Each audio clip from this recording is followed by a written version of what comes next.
Hello, everybody, and welcome to Ben's Friends Podcast. Today on the podcast, we had Mr. Paul Dondorfer.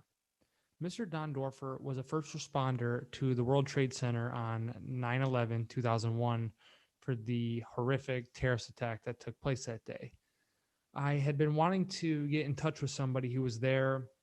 Luckily, I was put in contact with Mr. Dondorfer. I really wanted to get the perspective of someone who was actually there that day, not someone who was just reading the newspaper or watching the news, seeing all the clips that we've all seen a million times, but someone who was actually there, who had to put his life on the line that day to try to save anyone who was in harm's way. So I'm super excited we got a chance to talk. I got a chance to learn a ton of stuff. I hope you do too. And yeah, check it out. Show starting. Show starting. Shh. Show starting. Shut up. The show's starting. Shut up. It's Ben's Friends Podcast. 5, 4, 3, 2, 1. We are live. Hello, Ben. How are you? I'm good. Super excited to have you on. For some reason, something's been calling me in my mind to speak to somebody who was at the terrible attack of 9/11, the terrible terrorist attack that hit our country, and obviously I found you, and I'm super excited to hear what you have to say. And someone who was there.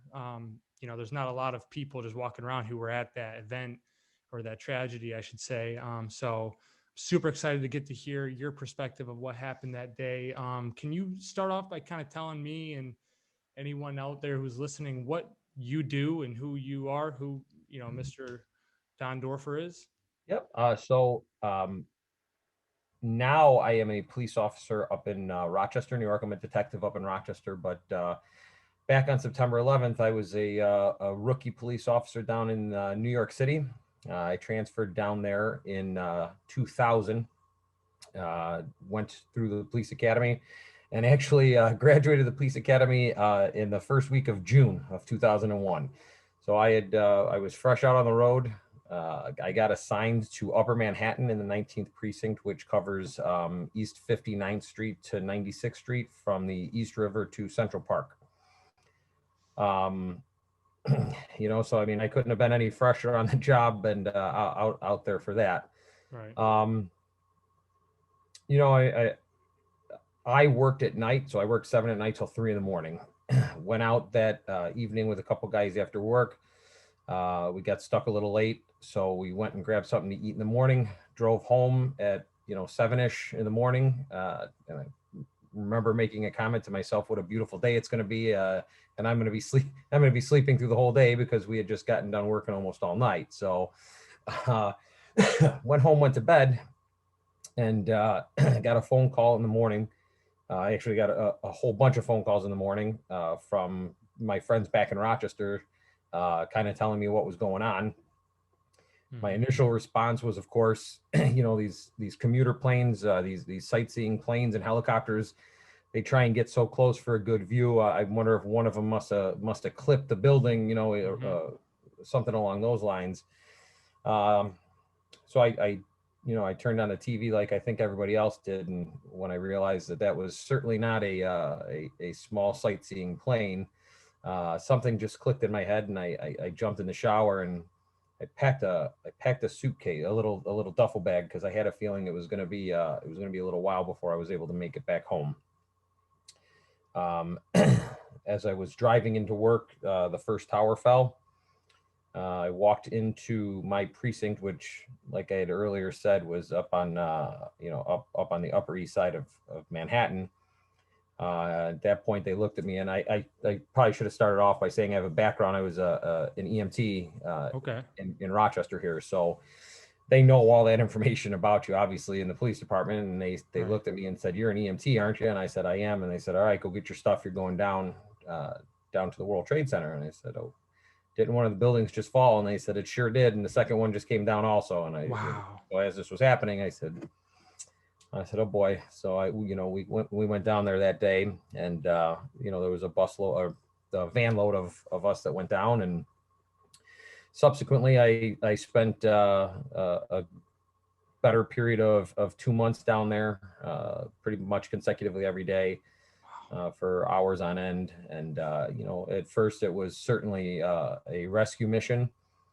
We had every hope, every intention of finding these air pockets that we, had heard so much about from all the experts. And, they had sonar equipment down there, and these poor dogs that really, work their work their tail off, for lack of Right. better description there. Sorry about the little pun on that one, but Yeah. I mean, it was old fashioned miner work at that point. Right. You had buckets of bricks and buckets of debris, and you were just passing it to the next person. And it was the chain gang working in unison, trying to get. We didn't know what to do. I mean, we've never experienced anything like that ever, and we all hope and pray that never happens again. But we're just kind of just digging like dogs, trying to get in the pile and trying to hope that guys made it out. And obviously, as we now know, that sadly wasn't the case for a lot of people. So Right. And when you mentioned air pockets, I'm assuming you mean under the debris, wherever there's little spots where people are still living and breathing and they're just stuck. Yep. So there was actually, as and obviously I'm going to jump ahead a little bit, but as we got into the pile further and further down, there were levels that were, just dirty, but there was nothing, we were those are the things that we were hopeful to find people in, and we didn't. So. Wow. Okay. So you had mentioned that, you had just worked your night shift. You're like thinking about going home and sleeping all day. Isn't that what you said? Those are the hours? I got about an hour and a half of sleep, or hour and 15 minutes of sleep before I got woken up. So. Wow. So, I don't know if, I'm sure you have, being in the field you're in, but people will say sometimes when a tragedy strikes, or when something, crazy in their life happens, that they'll kind of have like this feeling that day, leading up to it. Then they get the call or whatever. But it seems like you didn't have any of that. This just smacked you out of nowhere. Right in the face. Yep. Right in the face. So, and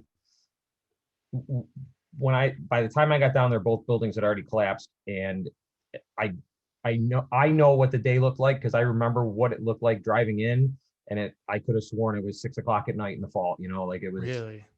There was dust and debris everywhere, and it was there was just a big cloud of debris over Lower Manhattan at that point.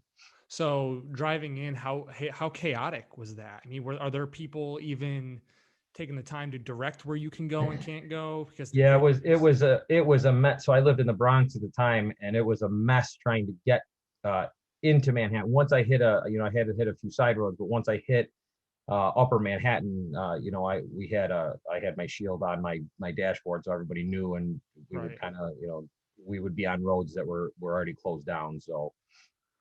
Wow. Okay. So you get the call. Like you said, your first thought was it was a helicopter or a little plane, whatever, trying to get a view of the city, which is common. At what point did someone tell you, hey, look, there's a terrorist attack on our country? Or was it like you put two and two together real quick and said, whoa, okay, you're telling me another building went down, once that second plane hit, I mean, there was no question about it that this was an intentional act. And then, obviously all the reports started trickling in here and there, but one's an accident, two's not a coincidence. It's, at that point, I think we were pretty well set that we were under attack of some sort. And yeah, I mean, that's just a wild, just being in that area had to freak you out a little bit. Hey, is there a third one coming? Is there a fourth one coming? Yeah. So during your whole work day, I mean, that day you're in there, you're already tired, whatever. How much of a mental toll is that taking on you? Like, crap, am I going to make it out of here, or is there another one coming? Yeah.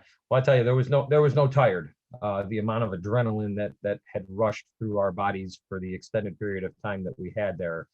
There was certainly no fatigue that had set in. And then obviously, being in the profession that we were in, we were obviously very hopeful that we would be able to make a difference and get somebody out of there. And that's all that we really focused on. I mean, I hate to sound cliche-ish, but as a police officer that there's inherent dangers that are there. And at that point, we had to hope that if another plane hit, there was nothing we were going to be able to do about it anyways. Right. So it was kind of let's get our job, let's do our job, let's do what we can do, and start kind of cranking away here. And so, how often, I mean, how long, you said maybe a month you were in there digging around looking for. So so I was there until December, and Wow. then finally my boss had given us a reprieve, and the day they gave us a reprieve and we stayed back at our command, they gave us go stand on a foot post at the synagogue or wherever it was that we were stationed for the day. There was the plane crash in Brooklyn, so we all got remobilized, started heading out to Brooklyn, and obviously at that point we realized that was just a tragic accident, that plane that had crashed out there.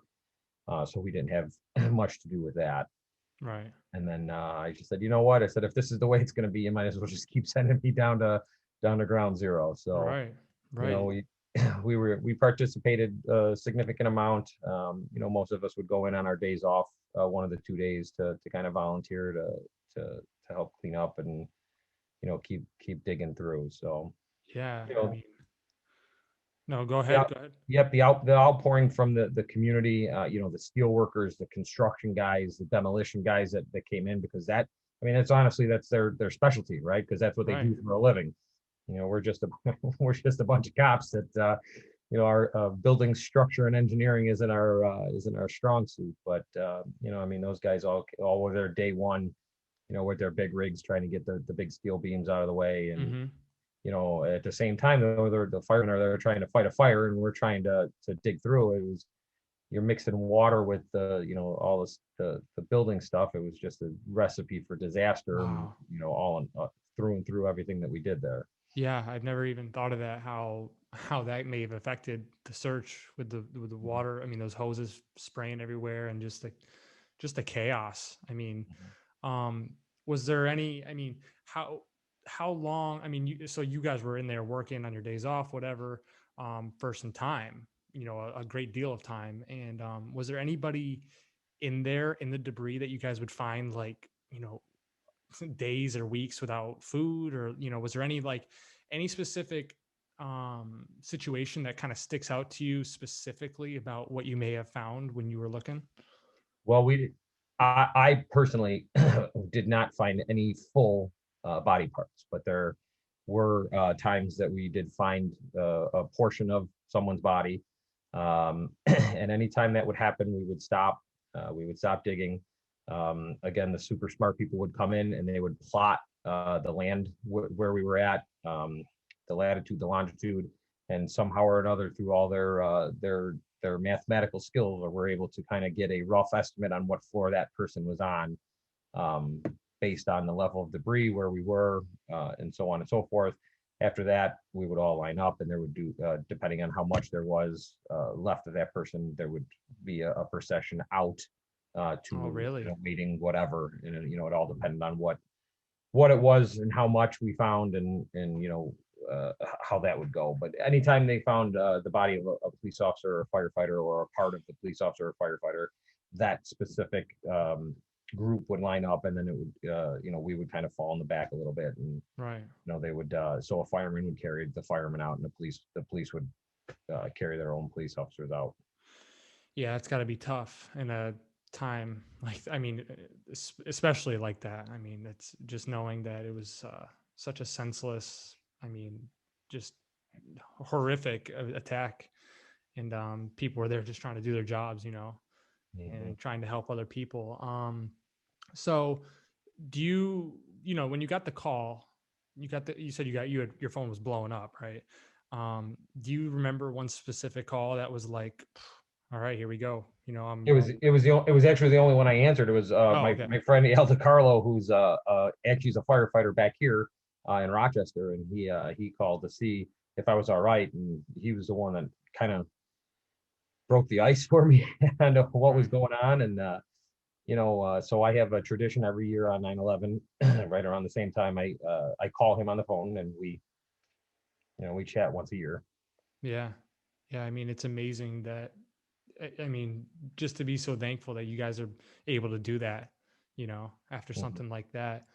Um, But just to so clarify, we talk more than once a year. We talk, yeah, it's just not just an but we annual. make it a very specific time. I mean, Yeah, very very specific every year with that one. yeah, So I think that's really cool, and I think people should do that. I mean, I think it's very important to not just stay in touch, but to talk about things like that you both grew from, and I'm sure it changed your life forever. I mean, mhm. an event like that. Um, Something that I was so young when this happened. I was not even 6 years old yet. So, but I do remember the chaos, and Mhm. it's slightly. I have slight memories of. I lived in Florida at the time. My family had moved down to Florida from Rochester, and even at that age, people were getting picked up from school. People were going crazy. They didn't know what was going to happen. Where's the next attack? What's going on? So I didn't really know what was going on, but I understood that something was going on. Did you have any family at the time? Did you to worry about or to call or?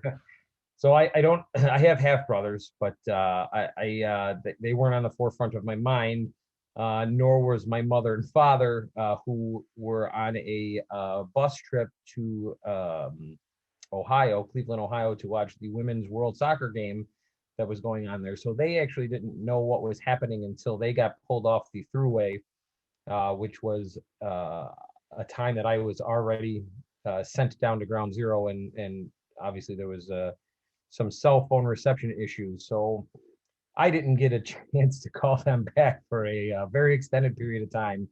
And needless to say, I caught an earful from the family for that one. Oh But man, yeah, you know, I can imagine. I mean, there was no available payphones around where I was either. So yeah, man. we can laugh about it now, but they were pissed. Oh, I mean, I'm one to do that as well. Where I mean, if I'm like, someone's not answering their phone after an hour, I think the worst. Holy crap, what happened? And I can't even imagine a loved one going into a situation like that, knowing that they're probably in there, and not being able to get a hold of them would Yeah, that certainly. whole hindsight thing, should have called them when I was on my way in, but Yeah. Well, you had an excuse. We'll say that. You're in there being a hero, and um, they can't blame you for that one. So, um, and so my perspective is total. I mean, obviously, it's totally different from yours. I've watched documentaries. I've watched YouTube videos, conspiracy videos, everything you can name. Something that like always just it's at the front of my mind when I think about 9/11 for some reason is the people who jumped from the building, yeah.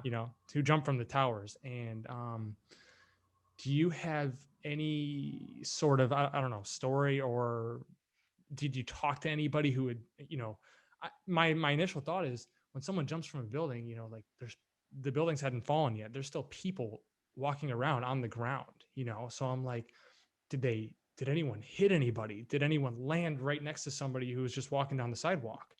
Yeah, so I don't know if you've seen it yet, but the fire department at the NY's chaplain was actually struck and killed by somebody who jumped from the towers. Wow. No, Oh man, and I'm drawing a blank right now on his name. But he was a well-known, obviously very loved chaplain, but he got struck by somebody that had not fallen, that jumped from the building and passed away. There's a very iconic photo. I bet you if you just Googled FDNY's fired chaplain that died at 9/11, I bet you something would come up. yeah, man, I mean, you're just walking. I mean, who would have thought that the effects would linger, like to just people Michael, killing each other on accident, I yep, mean, Michael Judge, second story that came up.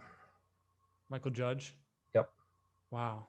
Yeah, I'll definitely need to look into that because I find all this very fascinating. Um, but yeah, that's something that obviously there's a I don't know if you've seen the picture of the guy. I think he's like I don't know what it is. Like he has a name. There's like a very famous photo of a man jumping out of the building that always kind of pops into my mind. But yeah.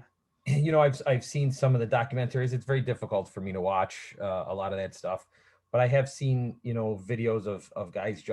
and it always brings me back to how horrendous did it have to be in there that you decided that you were going to jump knowing that you have a long time before you hit the ground when you're jumping from the 90th, 80th, 90th floor of the World Trade Center, and you know they didn't die until they hit the ground. Right. That's a long time to think about everything, and I you know, that part bothers me a lot more than a lot of the things that I actually got to see firsthand. Right. You know? And I saw some not great things firsthand, but that just to have that decision to make. Yeah.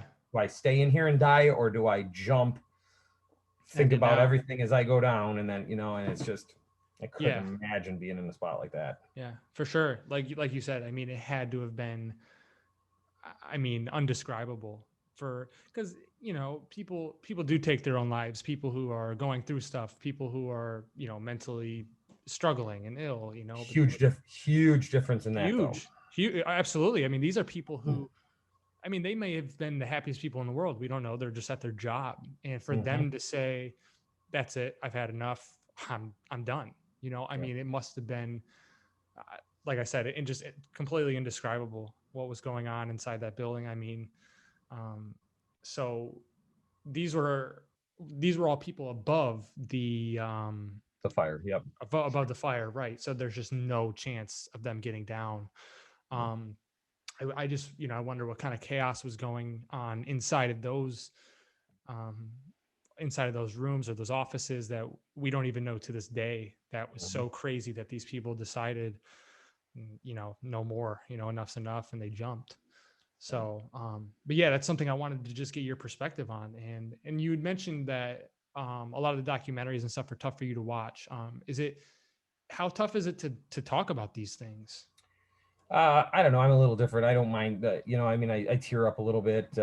Fortunately for me, my computer screen's a little fuzzy, so you're not going to be able to see it all. But you know, I get teared up, and every year when I talk to my buddy, it's just turns into one big choke up session. But right. You know, I mean, it's good to talk about things sometimes, and you know, there are things that I will never talk about, and things that I will never, you know, disclose, and of course, you know, that's just part of, you know, life, I guess. So yeah, I mean, and I think it's really cool that you talk about it, because I mean, you know, you guys were literal heroes, you know, and that's something that you know, unfortunately, police officers don't really get looked at quite the same today in our no. I mean, by some of us they not even close. Right. I understand, you know, my Nick being my brother, and I got another good friend of mine who's a police in Chilai.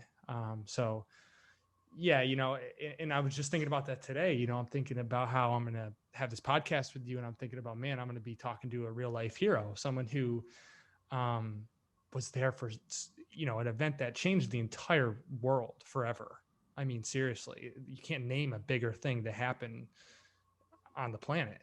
Yeah. And you know, and then I was thinking about how you may be looked at now, and I'm like, man, you know, someone may be yelling "F the police" at this guy, and they have no idea that he was a hero. every day, actually. yeah, I'm sure. And I'm like, man, how many of these heroes that put their life on the line, who said, I don't care about anything else other than saving people's lives, and went into there. Well, see, and that's the problem, is that 99.5% of us are that every day. Every day, yeah. And do that every day, and it's just, you know, we're going through some real weird times right now in this entire country, and it's not, you know, it's not in the entire world, to be completely honest with you. But yep. You know, more, I think, and maybe it's just because I don't pay attention to what happens overseas in regards to how their law enforcement are treated. But yeah. You know, it's scary when people come up to you and whisper things in your ear, you know, hey, thank you, I can't say it too loud, but you know, we appreciate you. Right. It's very strange. And you know, because if you support the police, you get considered to be either racist or, you know, a bad person or the enemy, because somehow or another we've turned into the enemy, which is very, very strange and very backwards, and very interesting. I'm totally with you there. And it's don't get me wrong, there are bad ones, and absolutely, and no one wants them out more than us. Right. they give us all a bad name, and we Of don't, course.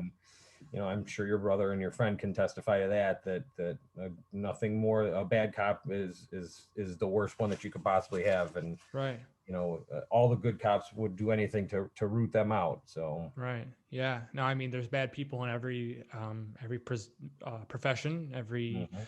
category of people. There are some bad ones, and so yeah, it's just that whole dynamic really just was kind of getting at me today. That I wonder how many people don't even know this guy was there, because at one time our country seemed very patriotic. Like, once again, I was really young, but you still see stuff on cars. Never forget. We're Yep. together. Well, USA. I think this year and kind of pointed to the fact that we are kind of forgetting, Mayor Bloomberg or I'm sorry, Mayor Bloomberg, Mayor de Blasio in New York City, when he wanted to cancel putting up lights, for instance, because it was too dangerous. I think that's a big tell that he didn't want to do anything at all to remember it.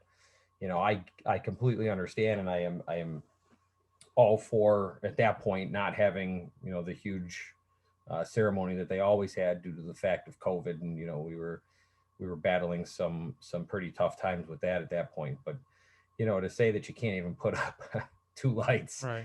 you know, Yeah. Yeah. It seems like there's it kind of seems like you're trying to push it out of the history books. Like, all right, right. we're done with it. We've done our time in acknowledging it, and Right. we're all set now. And As if 20 years was enough. yeah, That's it. No, I'm with you. I think it's completely absurd. So, you're in there, you're digging up anything you can to just find people, to save anyone you can. Um, at what point, like, would there had to be a crazy amount of adrenaline that I just can't even imagine having. At what point when you go home, are you able to sleep? Are you able to calm well, down? it's not what you call sleep. It's called crashing. And Okay. you get home, you crash for a little while, and then you get back up, and you hit the repeat button. To be honest with you, though, we only had a few hours in between our shift at that point. At any time we left that area, we had to be decontaminated Mhm. because of all the debris that was on us. So, I mean, realistically, you get back to your precinct, and you got a 5 hour, 4.5 hour, 5 hour turnaround time. So most of us just, like, I slept at the precinct for a while because it took me an hour from where I live to get home. Right. Didn't make much sense to lose 2 hours in travel when I could just stay there. And we had all the amenities of a hotel. We had the bunk rooms and a shower, Oh and yeah. I was a 22-year-old kid. I could sleep Right. anywhere at that point. Yeah. I don't need my Sealy Posturepedic back then like I do now. Yeah, man. Especially with something going on like that. It's like I just that's to me that's just crazy. I have a basketball game and I'm amped up and I come home and I'm like, man, I should probably go to sleep. But I have this adrenaline. I have this, I'm excited and I cannot even imagine. I feel like I wouldn't be able to sleep for, ever again. Just Yeah. with the You need that. When you need that recharge, though, your body will tell you. And it's give it to you. there were times that our bodies were telling us that it might be time to take a little break here. Right. How mentally prepared were you, like, to go? Like, how long did you think you may be doing this? You may be continuing to dig and be there. I knew that there was no. I mean, if you went down there and saw the massive amount of debris that was down there, I mean, you knew that it was going to be a while. Right. You knew it was going to be months on end. And realistically, after the first month, your hope and your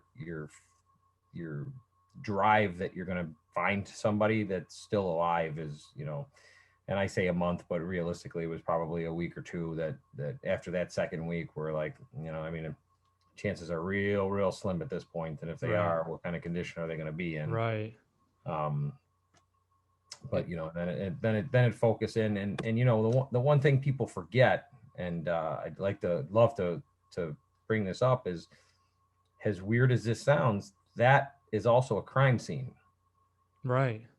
right? Because Yeah. I mean, this was an attack. This was a terrorist attack. So, not only are you sifting through rubble to try and find somebody, but now you have to find evidence, right? You have to find the black box from the Mhm. plane. You have to find any parts of the plane, any people's DNA. Is there a hairbrush or any piece of anything that can link that to somebody, to somebody Yeah. else? Yeah. So, I mean, it was certainly a multifaceted approach when you're on there, trying to preserve evidence, and it was strange. So was part of you like hoping as you're digging that you're not going to find anything today? Nope, never once. No. I mean, we all went in there with the goal of we need to find things every day, like Things. anything, Okay. anything that we could find, a wallet. Right. Families Right. want families want closure, Right. right? I know that if my significant other was on that plane and that plane hit that building, I know that she's gone.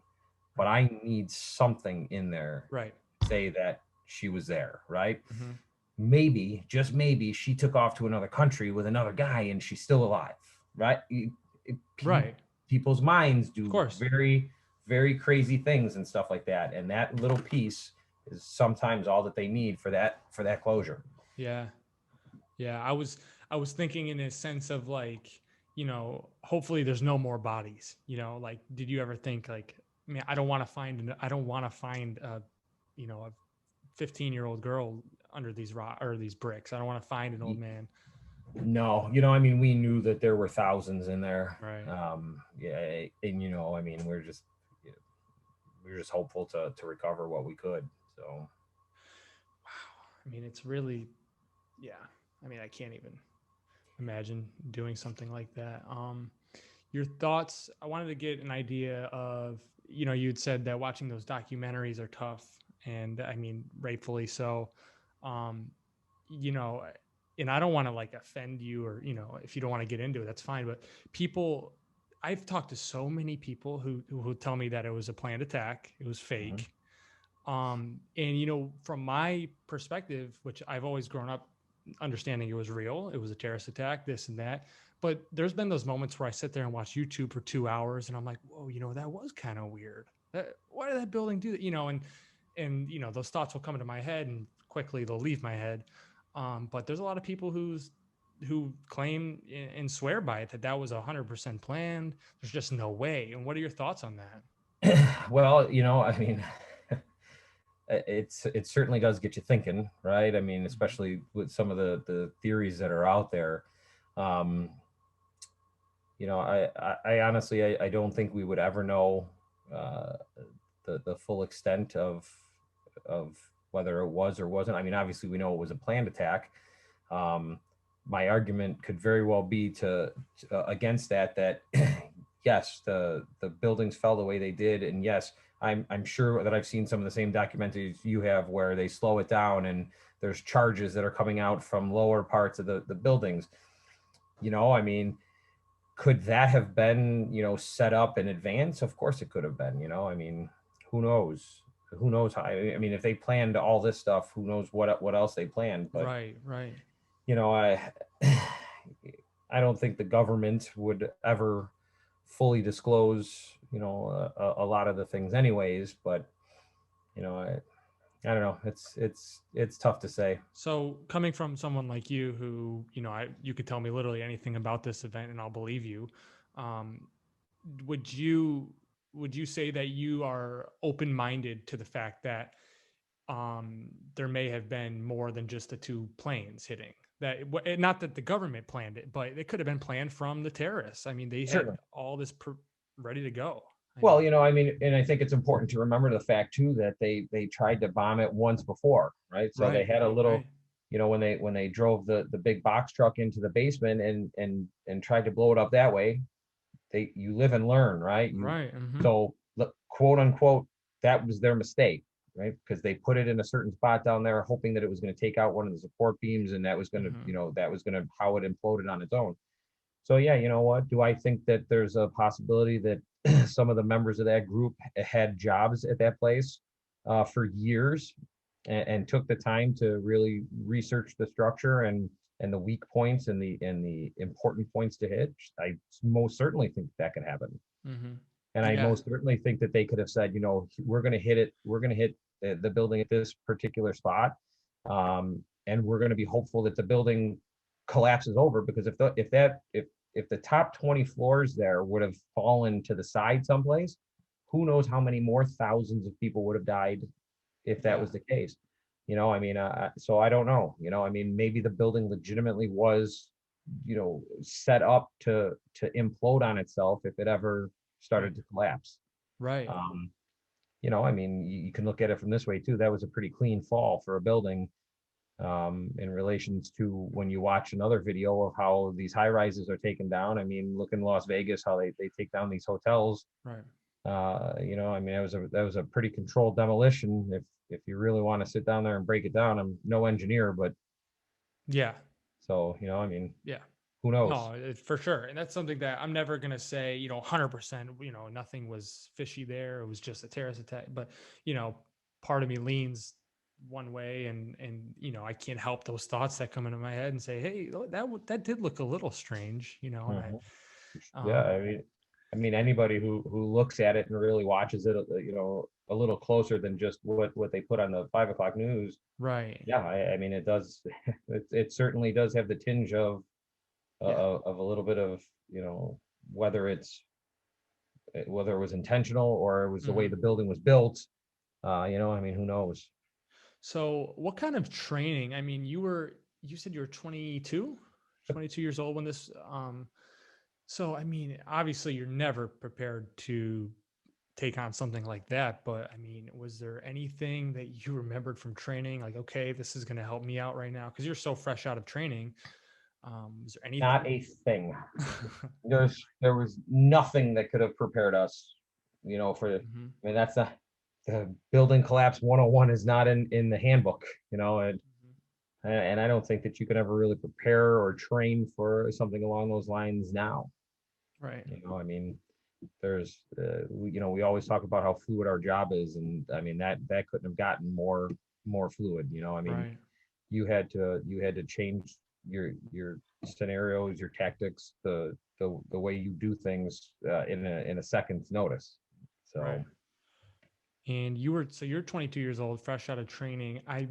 How busy were like your superiors, your bosses, and during this time? You're getting, like you said, you'd crash for 4 hours, but how about the guys who were calling the orders?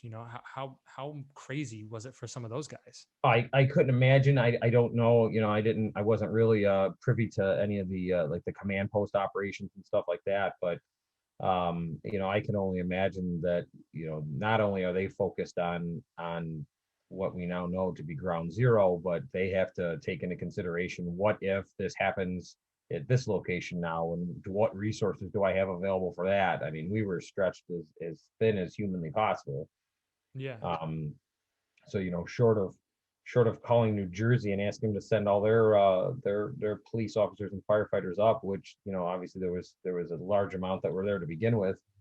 And the logistics of planning something along those lines and getting prepared for what could have very well been the next one and the next one and the next one. I could imagine the planning for that.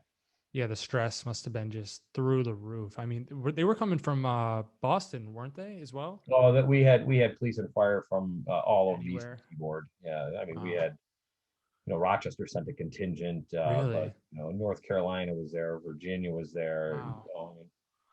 That must have been, as hard as it must have been cool to see, like people in your field, your job coming together from all over for one concerted effort. Mhm. That had to be a cool thing to be a part of. And is there like like a special bond that you have from anyone who was there? Like, you may not even be good friends with them, or you may not even particularly like them, but you're like, man, that's my, we were there together. Uh, I had pretty much a consistent crew of 8 guys and a boss, and we're all, we're not the best of friends. We don't talk every day, but we are fortunate enough to still keep in touch. At least 4 or 5 times a year, and I'll be honest with you, a majority of my guys are gone now. They've retired. We've hit our 20 and they're done and Yeah. moved on. Yeah. What do when do you think, what kept you in the game? I mean, because you were there as well and you went through the same Yep. thing. I mean, I transferred upstate, so I'm in Rochester now, so it's a little bit different. I got promoted to detective, so I'm not out on the road anymore in uniform. God bless those guys that are out there every day getting pelted and beat up. So, I think it kind of extended my longevity. Yeah. My goal in my head has always been 25 years anyways. Hmm. So, I think if I just continue on the pace of that, you know, to each his own, but I don't want to retire from this job and then have to go find another real full-time job. And so, Yeah. Yeah. Wow. So, what do you think, like, did anything specifically get you through, um, a lot of the trauma mentally, anything in particular, whether it's, faith or it was a therapist or, no, I what was mean, it? they made us chat. I'm not a hardcore religious person. I was born and raised Catholic. So I certainly believe in God. Um, but it's really your friend and support structure. Hmm. I remember, going through the academy saying, I'm not going to hang out with all cops. I don't want a bunch of cop friends. I want to keep my other friends and stuff like that. And then, you kind of realize that, your closest friends who have known you your whole life have no idea what it was like to be involved in something along those lines. And I could say the same thing for, officers who are involved in shootings, Hmm. and traumatic incidences, in whatever department they are in. It's tough to explain to somebody what the smell of a burning body smells like, and it's tough to put into perspective for somebody who has never seen someone with multiple gunshot wounds and Right. laying on the Right. street just gone. To be quite honest with you, there are things that those people shouldn't know about. Right. There's things that those people shouldn't see. Like my wife knew half the things. I mean, she hears them at night when I'm talking in my sleep, but I think it's important to have a good, strong support structure around you, and especially with people who have similar similar situations and scenarios. And that's why I think a lot of military guys become police officers, and Hmm. police officers, came from the military or a fire background, and Right. Right. kind of hang out with each other the way that they do. So you mentioned like nightmares and whatever, talking in your sleep. Um, how much of that do you have memories, and do things pop up like that from 9/11 that kind of spook you real quick, or what's the deal with that? What I hate to use the word funny, but what's funny is I don't think about it a lot, until it gets to be within like a month period of time around it. Hmm. And it's always, right around that time you start to get everything starts to come back a little bit more.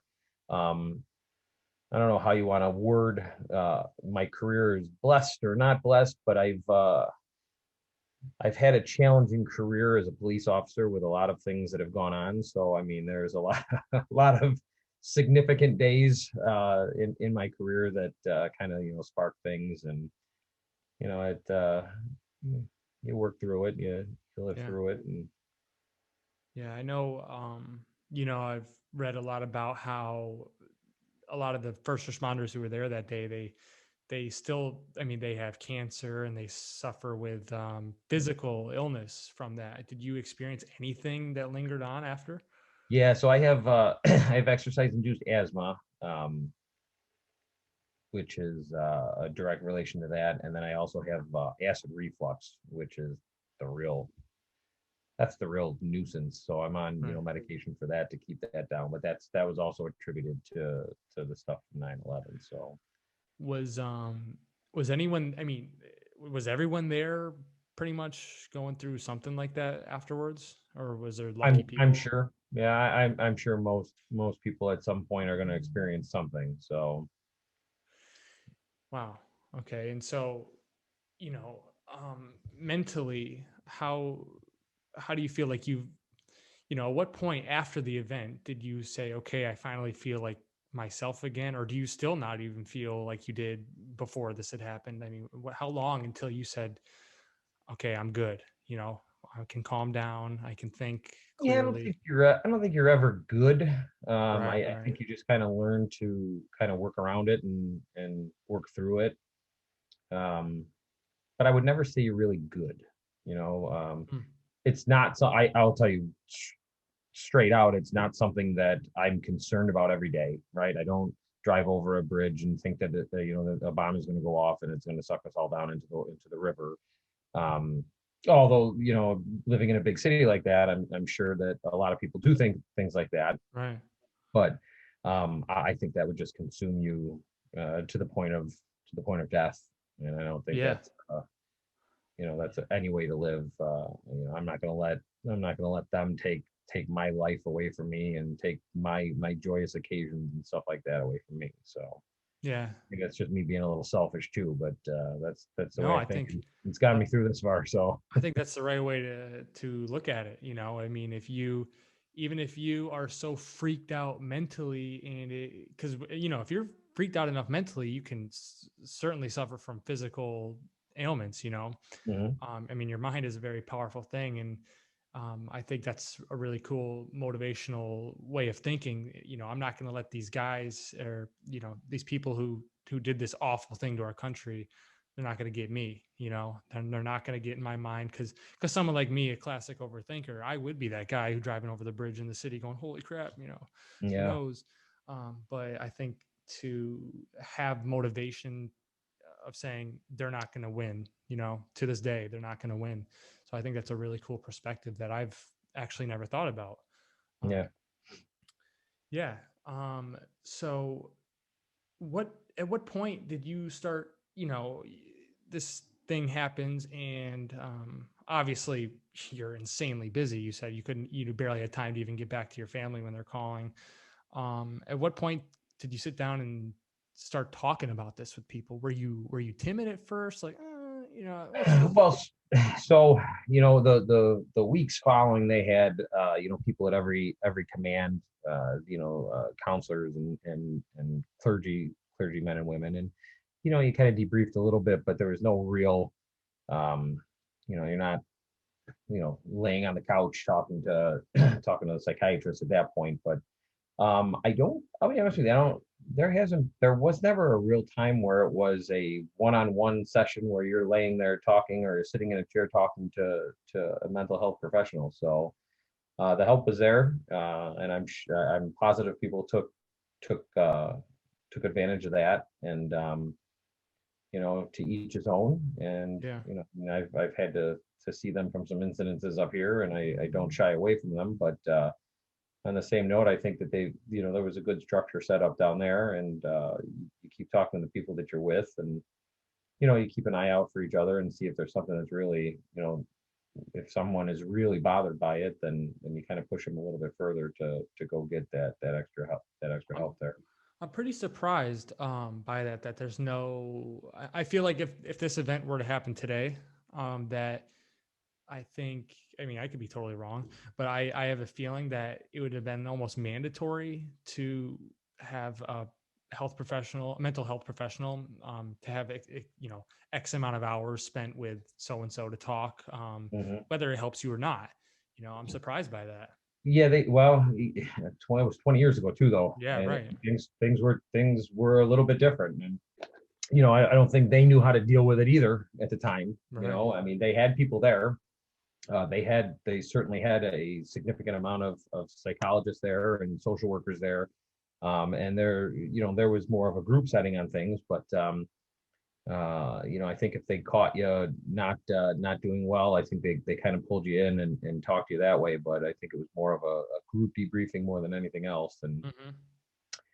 and by group I mean 4 or 5 at a time. It wasn't Right. 30 or 40 people in a room. Hmm. Um, Yeah. so Yeah. So you talk about, so could you tell me a little about what you do today, more so? and sure. how and how like I would imagine that something like this happening, that you were involved in, would certainly prepare you or kind of strengthen your mental. I mean, I can't imagine anything really phasing me after being through something like that, you know? Yeah. So I have been involved in a couple high profile, high stress situations here in Rochester. I don't know if you remember Tony DePonzio that was shot. I'm sorry, who is it? Tony DePonzio. No, but I'm He, gonna look he, into it. he was shot in 2009 in the head by a 14-year-old. You know, it sounds familiar. Kind of wants to ring a bell in you there. Yeah, Yeah. because I So, have these brothers and friends who are in within the Rochester Police, and so it sounds very familiar. But no, I don't know all. yeah, so I was involved in that incident. I was involved in the two kids that fell in the canal a bunch of years back, and we jumped in and grabbed them and brought them back. Wow. Daryl Pearson was my recruit, so he rode in the car with me during his field training, and he was shot. So I mean, there's been a lot that is Right. Rochester's just been filled with things, and I think yeah, people kind of look towards me a little bit more for, how should I be acting? What should I do? Is it all right to go talk to some, and I'm certainly all for them, getting in to see counselors.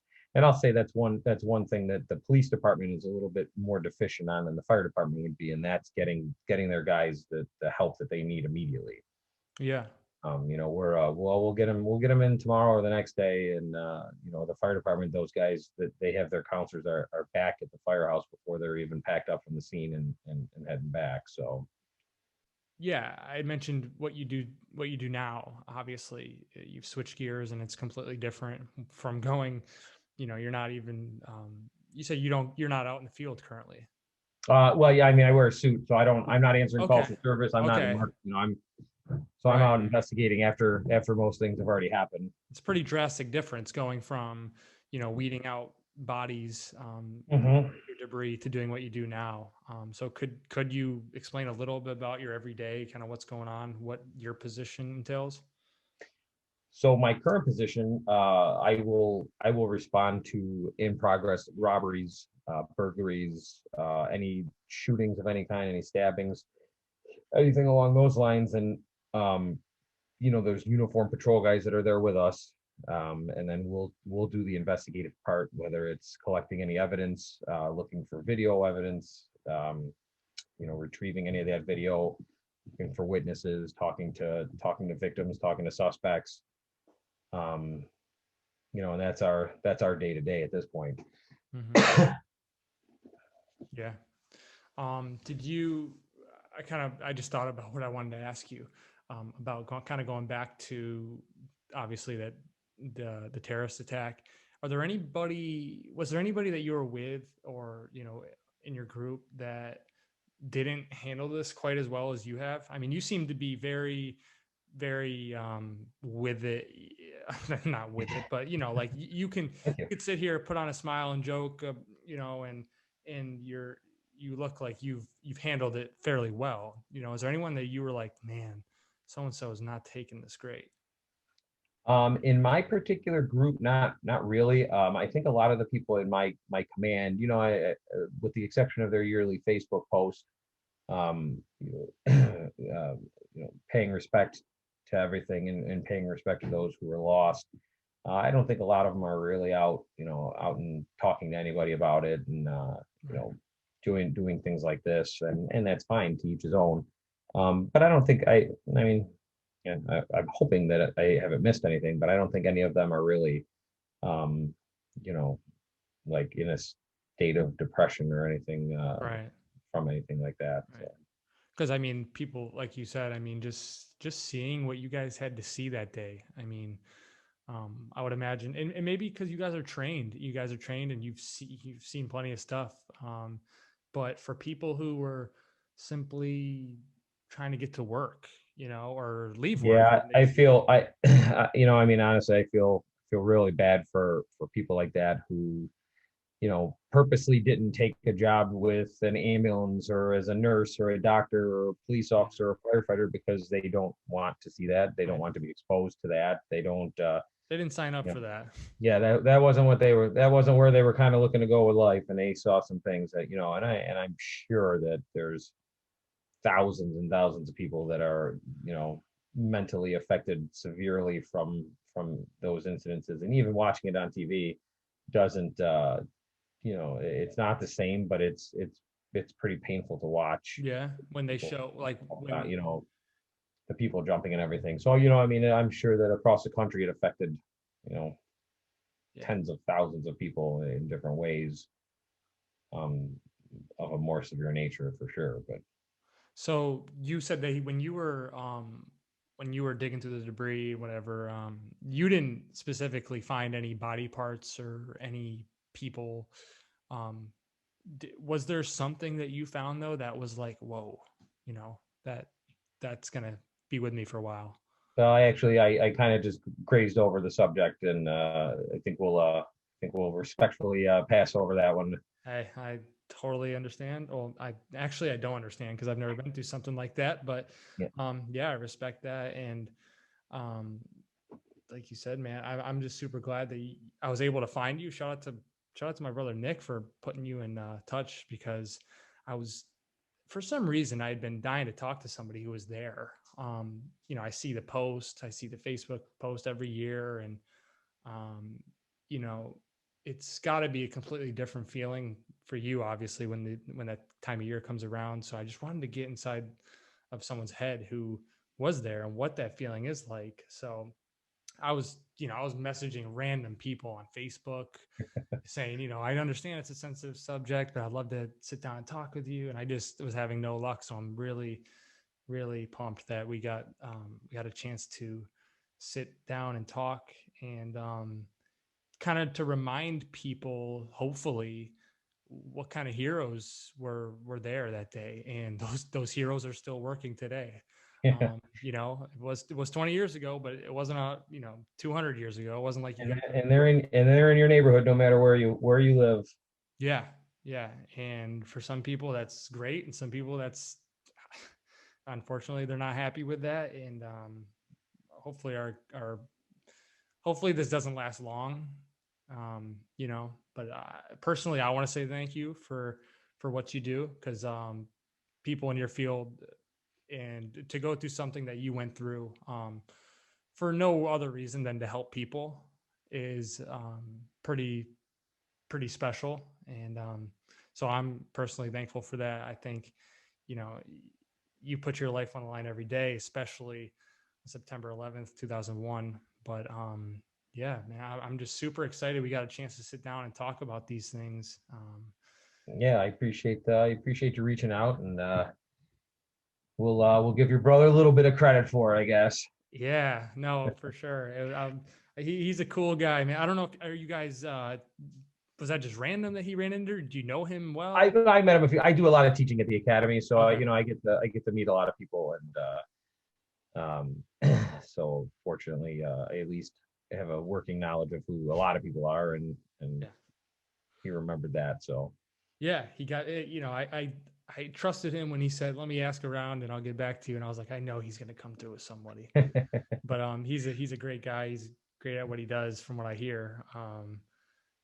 Yeah, I can't help but notice I keep seeing that Buffalo Bills logo on the back there. So I'll bring it up a little closer here. I work part-time at the Blue Cross Arena, and last year I had just before COVID hit, Jim Kelly came to sign autographs, and I got assigned to be his bodyguard handler for the day. Sweet. And this is what he sent me as a token of his appreciation there. I don't know if Yeah. No, I see it. That's sweet. read it. So yeah, I could just see during the when we were talking there, I could just see like the back end of the logo, and I'm like, I know that's a Bills logo. yeah, so it says my very best to you, Paul. Stay cool, and then he signed it. That's awesome. Signed the football and mailed it up to me. So that was very nice. Yeah, he seems like a pretty genuine guy. I mean, you got to spend a day with him. He's Yeah, he was a really, really, really good dude. Yeah, it's cool when there's people like that. I got a chance to sit down and talk to Charles Barkley one time.